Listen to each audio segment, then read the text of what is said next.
স্বাগত দেশ বাণিজ্যে, সঙ্গে আছি আমি সাদিয়া লাবণী। অভ্যুত্থান পরবর্তী গেল 15 মাসে রপ্তানি, বৈদেশিক বিনিয়োগ, রিজার্ভ সহ অর্থনৈতিক সব সূচকে দেশের ইতিবাচক পরিবর্তন হয়েছে। বৃহস্পতিবার দুপুরে জাতির উদ্দেশ্যে দেয়া ভাষণে এমন কথা বলেন প্রধান উপদেষ্টা ডক্টর মোহাম্মদ ইউনূস। বলেন, লুট হওয়া ব্যাংকিং খাত ইতিমধ্যে ঘুরে দাঁড়িয়েছে। বৈদেশিক প্রত্যক্ষ বিনিয়োগ 19.13% বেড়েছে। এ সময় তিনি বলেন, চট্টগ্রাম বন্দরের লালদিয়া কন্টেইনার টার্মিনাল নির্মাণে 550 মিলিয়ন মার্কিন ডলার বিনিয়োগ করবে ডেনমার্ক ভিত্তিক একটি প্রতিষ্ঠান। অভ্যুত্থানের পর দায়িত্ব গ্রহণ করে অর্থনীতিকে গভীর গহ্বর থেকে উদ্ধার করা ছিল আমাদের জন্য একটা বিরাট চ্যালেঞ্জ। গত 15 মাসে আমরা সেই চ্যালেঞ্জ উতরাতে সক্ষম হয়েছে। রপ্তানি, বৈদেশিক বিনিয়োগ ও রিজার্ভ সহ অর্থনীতির সবগুলো সূচকে দেশ ইতিবাচক ধারায় ফিরেছে। লুট হয়ে যাওয়া ব্যাংকিং খাত ইতিমধ্যে ঘুরে দাঁড়িয়েছে। মানুষের রাস্তা ফিরে এসছে। ব্যাংকিং খাতকে আরো শক্তিশালী করতে নানামুখী পদক্ষেপ চলমান রয়েছে। অভ্যুত্থান পরবর্তী সময়ে বিভিন্ন দেশের বৈদেশিক বিনিয়োগ হ্রাস পেলেও বাংলাদেশে গণ অভ্যুত্থান পরবর্তী প্রথম বছরে বৈদেশিক প্রত্যক্ষ বিনিয়োগ অর্থাৎ এফডিআই 19.13% বৃদ্ধি পেয়েছে। এটি বৈশ্বিক প্রবণতার বিপরীতে এক অনন্য অর্থনৈতিক দৃষ্টান্ত স্থাপন করেছে। আগামী সপ্তাহে ডেনমার্ক ভিত্তিক মায়ার্স গ্রুপের মালিকানাধীন এপিএম টার্মিনালস বিভি এর সঙ্গে লালদিয়া কন্টেইনার টার্মিনাল প্রকল্পে 30 বছরের কনসেশন চুক্তি স্বাক্ষর হতে যাচ্ছে। এই চুক্তির আওতায় ইউরোপীয় এই কোম্পানি 550 মিলিয়ন মার্কিন ডলার বিনিয়োগ করবে। এটি এই যাবৎকালে বাংলাদেশে ইউরোপের সর্বোচ্চ একক বিনিয়োগ। লালদিয়া হবে দেশের প্রথম বিশ্বমানের গ্রিন পোর্ট। চলতি বছরের সেপ্টেম্বর শেষে ব্যাংক খাতের আমানতের প্রবৃদ্ধি হয়েছে 9.98%, যা গত 18 মাসের মধ্যে দ্বিতীয় সর্বোচ্চ। এর আগে গত আগস্টে আমানতের প্রবৃদ্ধি ছিল 10.02%, যা 17 মাসের মধ্যে সর্বোচ্চ। আগস্ট ও সেপ্টেম্বরের টানা 2 মাস আমানতের প্রবৃদ্ধি ইতিবাচক ধারায় রয়েছে। বাংলাদেশ ব্যাংকের আমানত বিষয়ক প্রতিবেদনে এমন তথ্যই উঠে এসেছে। আগস্টের আগে টানা 13 মাস আমানতের প্রবৃদ্ধি 9%-এর নিচে ছিল। সবশেষ 2024 সালের জুনে এটি 9.25% ওঠে। বাংলাদেশ ব্যাংকের তথ্য বলছে 2025 সালের সেপ্টেম্বর শেষে ব্যাংক খাতের আমানত দাঁড়িয়েছে 19,14,000 কোটি টাকার বেশি, যা 2024 সালের একই সময়ে ছিল 17,41,000 কোটি টাকা। দেশের ব্যাংক খাতে খেলাপি ঋণের লাগামহীন বৃদ্ধি নিয়ে উদ্বেগ প্রকাশ করেছে আন্তর্জাতিক মুদ্রা তহবিল IMF। সেই সঙ্গে খেলাপি ঋণ কমিয়ে আনতে কার্যকর পদক্ষেপ নেওয়ার বিষয়ে বাংলাদেশ ব্যাংককে জোর তাগিদ দিয়েছে সংস্থাটি।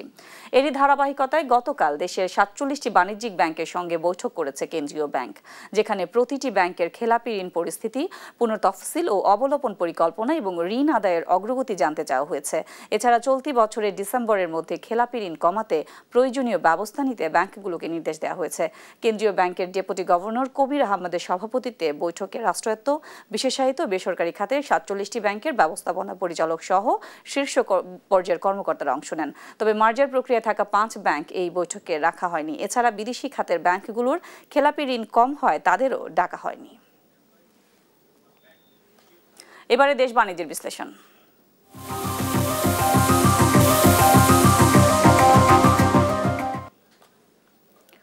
দেশের আর্থিক খাতে এখন নতুন আতঙ্ক জাল নোট। নির্বাচনকে সামনে রেখে জাল টাকা ছড়িয়ে দিতে সক্রিয় হয়ে উঠেছে একটি চক্র। সম্প্রতি এমন কিছু সংবাদ সামনে আসায় নড়ে চড়ে বসেছে বাংলাদেশ ব্যাংক। কেন্দ্রীয় ব্যাংক বলছে, প্রতিবেশী দেশ থেকে 2 লাখ কোটি টাকার জাল নোট প্রবেশের অভিযোগ যদি সত্য হয়, অর্থনীতিতে তার প্রভাব হবে ভয়াবহ। বিস্তারিত প্রতিবেদনে। সবকিছু ঠিক থাকলে আর মাত্র মাস 2 পরই অনুষ্ঠিত হতে যাচ্ছে ত্রয়োদশ জাতীয় নির্বাচন। আর নির্বাচন মানেই অর্থের ছড়াছড়ি। এই সুযোগটাই কাজে লাগাচ্ছে একটি মহল। নির্বাচনকে সামনে রেখে দেশের অর্থনীতিকে অস্থিতিশীল করতে জাল নোট বাজারে ছড়ানোর চেষ্টা চলছে। অভিযোগ আছে, জাল নোটের বেশিরভাগই দেশের সীমান্ত দিয়ে ভারত থেকে প্রবেশ করছে। প্রতিবেশী দেশ ভারত থেকে জাল নোট প্রবেশের খবর দুঃখজনক বলছে বাংলাদেশ ব্যাংক। 2 লাখ কোটি টাকার জাল নোট প্রবেশের অভিযোগ সত্যি হলে দেশের অর্থনীতিতে তার ভয়াবহ প্রভাব পড়বে বলে জানিয়েছেন কেন্দ্রীয় ব্যাংক মুখপাত্র। যে অভিযোগ আমরা পেয়েছি যে প্রতিবেশী রাষ্ট্র থেকে 2 লক্ষ কোটি টাকার জাল নোট অনুপ্রবেশের চেষ্টা করা হয়েছে বা হচ্ছে। যদি এই রিপোর্টটা সঠিক হয়, আমাদের সেবা উৎপাদিত হবে না, পণ্য উৎপন্ন হবে না, কিন্তু অর্থনীতিতে এটা অনুপ্রবেশ করবে। এটা অত্যন্ত অ্যালার্মিং বিষয়।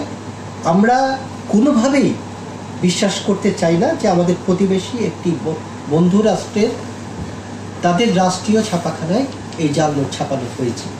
জাল নোটের বিস্তার রুখে দিতে সীমান্ত এলাকার মানুষদের বড় নোট, বিশেষ করে 500 এবং 1000 টাকার নোটের ব্যবহার বন্ধের আহ্বান জানিয়েছে কেন্দ্রীয় ব্যাংক। জাল নোট সাধারণত অনুপ্রবেশ করে বর্ডার এরিয়া দিয়ে, অর্থাৎ বর্ডার এরিয়ার যে মানুষ তাদেরকে আমরা যে মিডিয়ার মাধ্যমে জানাতে চাই যে বড় 500 এবং 1000 টাকার কোনো নোট কোনো ট্রানজ্যাকশন দ্বারা ক্যাশ না করে।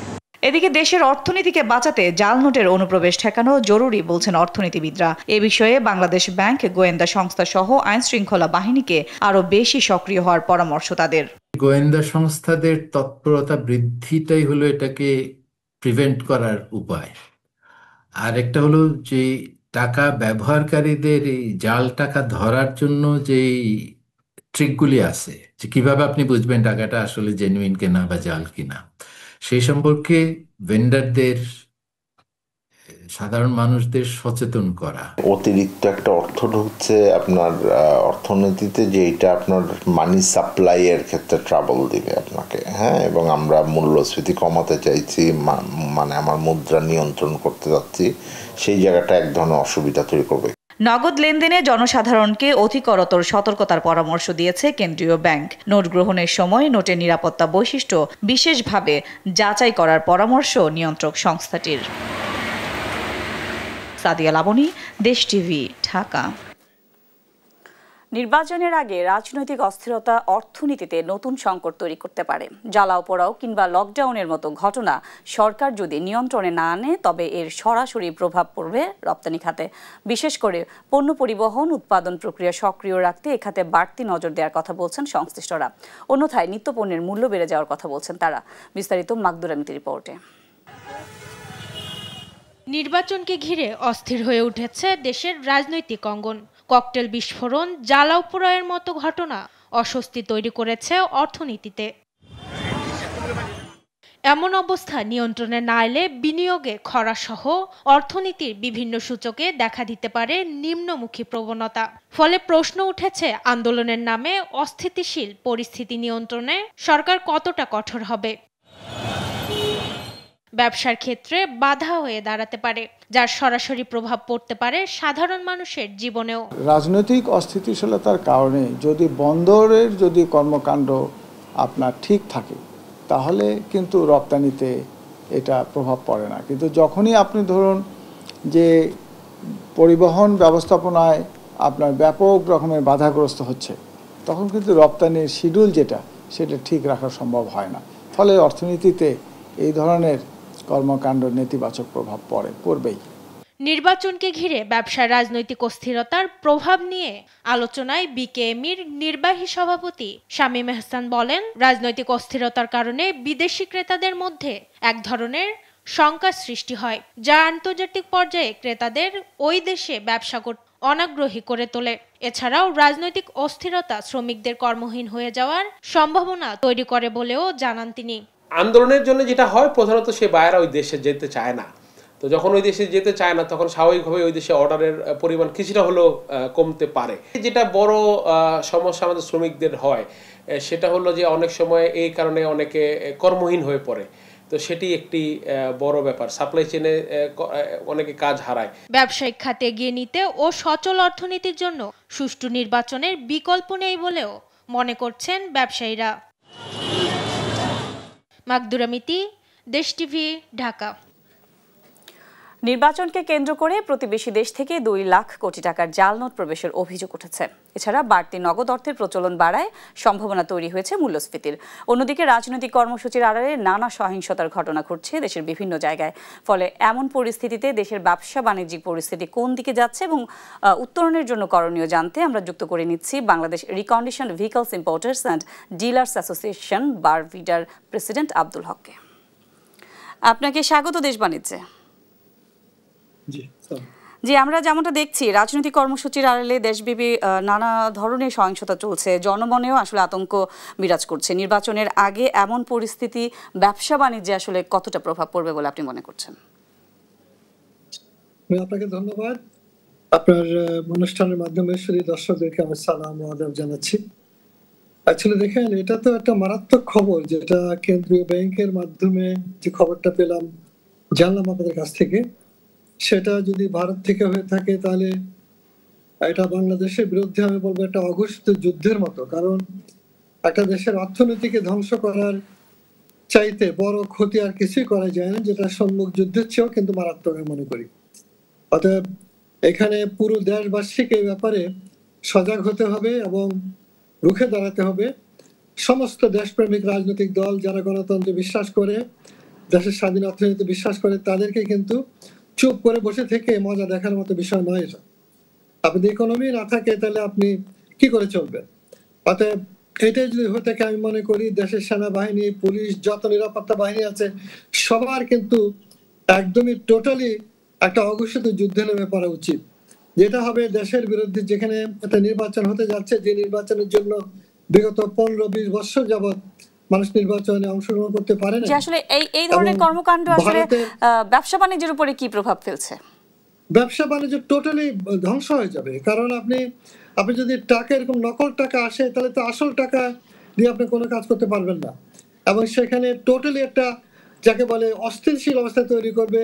মূল্যস্ফীতি, মুদ্রাস্ফীতি, টোটালি কিন্তু একটা অরাজক অবস্থা তৈরি হতে পারে। সেটা আমার মনে হয় যে কোনো কিছুই ঠিক থাকবে না যদি এটাকে টোটালি অ্যাডজাস্ট করা না যায়। এবং সেজন্য দেশের যে আমরা তো আসলে আমরা কিন্তু দেখছি যে এই ধরনের সহিংসতায় পণ্য বা মালামাল বোঝাই গাড়িতেও কিন্তু আসলে আগুন দিতে আমরা দেখেছি। এই বিষয়ে আসলে কি ধরনের ব্যবস্থা নেওয়া উচিত? এইটা দেখুন, নির্বাচনটা বহু গোষ্ঠী চাচ্ছে না নির্বাচন হোক, আবার যারা নির্বাচনে ক্ষমতা আসীন হতে চায় তারা হতে চাচ্ছে, কিন্তু এইভাবে একটা বিভাজন তৈরি হয়েছে এবং যারা ক্ষমতায় থেকে বিতাড়িত হয়েছে তারা এর মধ্যে আছে, আবার যারা ক্ষমতায় যেতে পারবে না তারাও মজা দেখছে, আর যারা ক্ষমতায় যেতে পারবে তারা চুপ করে আছে। এরকম ভাবে একটা দেশের একটা ক্রান্তি লগ্নে, যেখানে এত বড় একটা ঘটনা ঘটেছে, এত হাজারো মানুষের মৃত্যু হয়েছে এবং একটা ব্যাংক সেক্টর টোটালি লুটপাট হয়ে গিয়েছিল, আমরা প্রায় 0 থেকে আবার শুরু করার মতো একটা অবস্থা। এই চ্যালেঞ্জটা যেহেতু বাংলাদেশ ভালো করছে, অর্থনীতিতে স্টেবিলিটি চলে আসছে, এটা অনেকে সহ্য হচ্ছে না। ওই জন্য তাদের সমস্ত শক্তি দিয়ে তারা কিন্তু আমাদেরকে বাড়িতে করার চেষ্টা করবে। ব্যবসা বাণিজ্যের পরিবেশ স্বাভাবিক রাখতে আসলে কি করণীয় এখন আপনার কোন পরামর্শ আছে? নির্বাচনটা যাতে একটা স্বাভাবিক নির্বাচন হয় সেটা একটা বড় প্রশ্ন, যাতে কেউ এটা মনে করতে না পারে যে আমি বাদ গিয়েছি। অর্থাৎ তাদের যদি আপত্তি থাকে তারা এসে আইনি লড়াই লড়ুক, এসে আইনি ভাবে তারা লড়াই করতে পারে যে আমাদেরকে যারা বাদ পড়ছে, যাদের বিরুদ্ধে অভিযোগ আছে, যাদের বিরুদ্ধে ক্রিমিনাল অফেন্স কেস আছে, কিংবা তারা বাদে সবাই তো নির্বাচন করতে পারবে।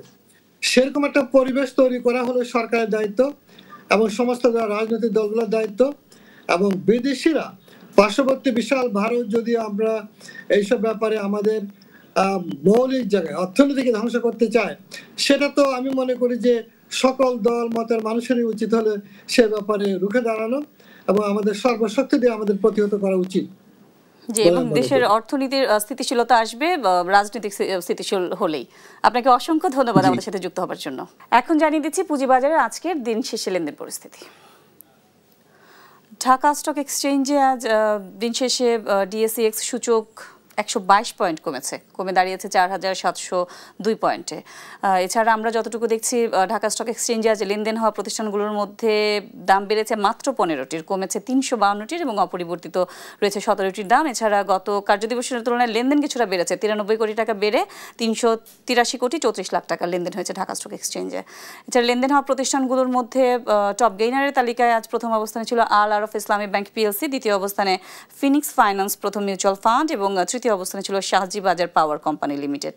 এছাড়া টপ লুজারের তালিকায় আজ প্রথম অবস্থানে ছিল মিরাকল ইন্ডাস্ট্রিজ লিমিটেড, দ্বিতীয় অবস্থানে প্রাইম টেক্সটাইল স্পিনিং মিলস, তৃতীয় অবস্থানে প্রগতি লাইফ ইন্স্যুরেন্স। এছাড়া যদি আমরা দেখি চট্টগ্রাম স্টক এক্সচেঞ্জে আজ সার্বিক সূচক কমেছে 216 পয়েন্ট, কমে দাঁড়িয়েছে 13,401 পয়েন্টে।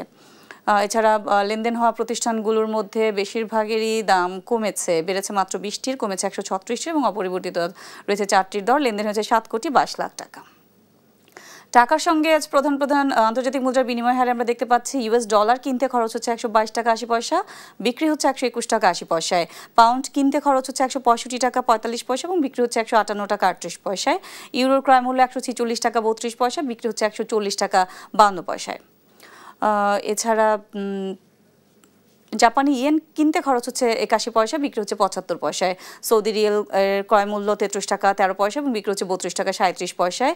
সেই সাথে মালয়েশিয়ান রিঙ্গিত কিনতে খরচ করতে হচ্ছে 30 টাকা 21 পয়সা এবং বিক্রি হচ্ছে 29 টাকা 32 পয়সায়। এছাড়া যদি আমরা দেখি সিঙ্গাপুরি ডলারের ক্রয় মূল্য আজ 97 টাকা 71 পয়সা, বিক্রি হচ্ছে 93 টাকা 16 পয়সায়। ইন্ডিয়ান রুপি কিনতে খরচ হচ্ছে 1 টাকা 47 পয়সা, বিক্রি হচ্ছে 1 টাকা 30 পয়সা এবং চাইনিজ ইয়েন কিনতে খরচ হচ্ছে 19 টাকা 8 পয়সা, বিক্রি হচ্ছে 17 টাকা 8 পয়সায়। আমরা যদি স্বর্ণের বাজার দর দেখে আন্তর্জাতিক বাজারে আজ আবারও বেড়েছে স্বর্ণের দাম। প্রতি আউন্স স্বর্ণ বিক্রি হচ্ছে $4,234, অন্য প্রায় $40 মতো দাম বেড়েছে গত কার্যদিবসের তুলনায়। এছাড়া স্বর্ণের এখন জানিয়ে দিচ্ছি চাকরির খবর। নিয়োগ বিজ্ঞপ্তি প্রকাশ করেছে কারিগরি শিক্ষা অধিদপ্তর। দপ্তরের ফার্মাসিস্ট, হিসাবরক্ষক, কোষাধ্যক্ষ, কম্পিউটার অপারেটর, অফিস সহকারী ও সহায়ক সহ মোট 20 পদে 218 জনবল নিয়োগ দেওয়ার জন্য এই বিজ্ঞপ্তি প্রকাশ করেছে। কারিগরি শিক্ষা অধিদপ্তরের অধীন technical teachers training college, polytechnical বা মনোটেকনিক ইনস্টিটিউটগুলো ও আঞ্চলিক পরিচালকদের কার্যালয়গুলো এসব নিয়োগ দেওয়া হবে। আগ্রহীরা আগামী 31 ডিসেম্বর পর্যন্ত অনলাইনে আবেদন করতে পারবেন। শিল্প মন্ত্রণালয়ের অধীন বাংলাদেশ শিল্প কারিগরি সহায়তা কেন্দ্রের রাজস্ব খাতভুক্ত 35টি শূন্য পদে নিয়োগ বিজ্ঞপ্তি প্রকাশ করা হয়েছে। সহকারী প্রকৌশলী, সহকারী পরিচালক, সাব অ্যাসিস্ট্যান্ট ইঞ্জিনিয়ার, প্রশাসনিক কর্মকর্তা, কম্পিউটার অপারেটর সহ নবম থেকে 16তম গ্রেডের 9 ক্যাটাগরির পদে এসব নিয়োগ দেওয়া হবে। আগ্রহীরা অনলাইনে আবেদন করতে পারবেন আগামী 10 ডিসেম্বর পর্যন্ত।